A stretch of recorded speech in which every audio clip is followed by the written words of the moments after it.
मरहबा, हुरैन खान आपसे मुखातिब है। साबिक वज़ीर आज़म पाकिस्तान इमरान खान का army chief general Asim Munir के नाम तीसरा खुला खत 13 फरवरी 2025 जुमेरात की शाम।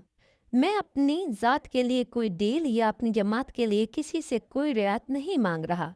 बतौर साबिक वज़ीर आज़म और मुहब्ब वतन पाकिस्तानी मुझे सिर्फ अपनी फ़ौज की साख की बहाली और वतन अजीज का मफाद मकसूद है। इस अमर के बावजूद कि फौज दहशत गर्दी के खिलाफ जंग लड़ रही है और रोजाना शहादतें हो रही हैं, एस्टेब्लिशमेंट की पॉलिसियों के बाइस अवाम और फौज के दरमियान हम आहंगी नहीं है। मैं ISPR से कहता हूँ कि झूठा बयानिया ना दिया करें। बार बार ये कहना कि फौज सियासत में मुदाखलत नहीं करती कौम की अकल की तौहीन है। सोशल मीडिया के इस दौर में कोई चीज़ नहीं छुप सकती।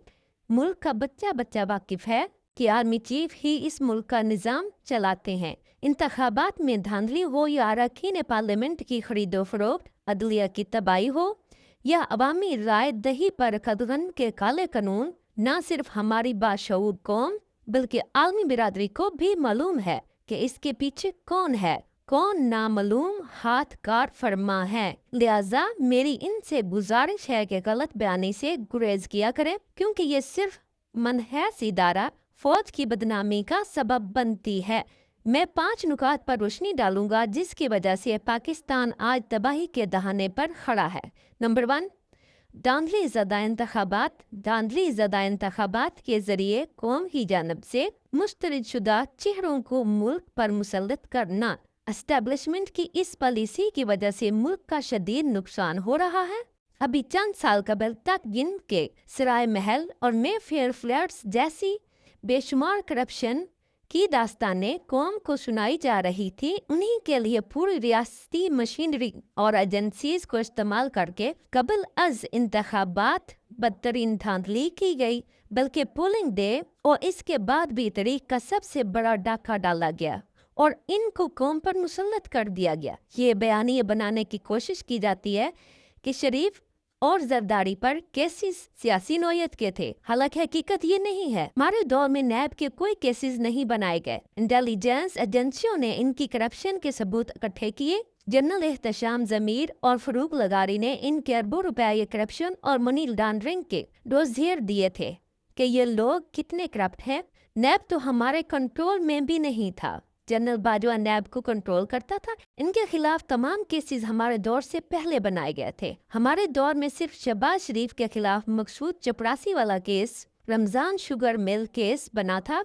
इस केस को भी बंद कर दिया गया है। कौम ने देखा कि उन्हीं नैब ज़्यादा चेहरों को डील की ड्राई क्लीन मशीन से गुजार कर दोबारा पाकिस्तान पर मुसल्लत कर दिया गया। नैब तरमीम के जरिए NRO देने के इस अमल से मुल्की मईशत को 1100 अरब रुपए का नुकसान हुआ। इस फ्रॉड के ताने बाने मिलाएं तो तमाम कठपुतलियों की डोरियां एक ही हाथ की तरफ जाती हैं और इसका सारा नजला फौज पर गिर रहा है। नंबर 2, जमहूरियत का खात्मा। जमहूरियत इखलाकियात पर चलती है। हुकूमत के पास इखलाकी कुव्वत हो तो ही जमहूरियत चल सकती। 30 साल लगाकर पाकिस्तान में रफ्ता रफ्ता जमहूरियत की कुछ बहाली हुई थी। अदलिया मुसलसल जद्दोजहद से खुद मुख्तार हुई थी और मीडिया कुछ आज़ाद हुआ था और मुल्क बेहतरी की तरफ जा रहा था।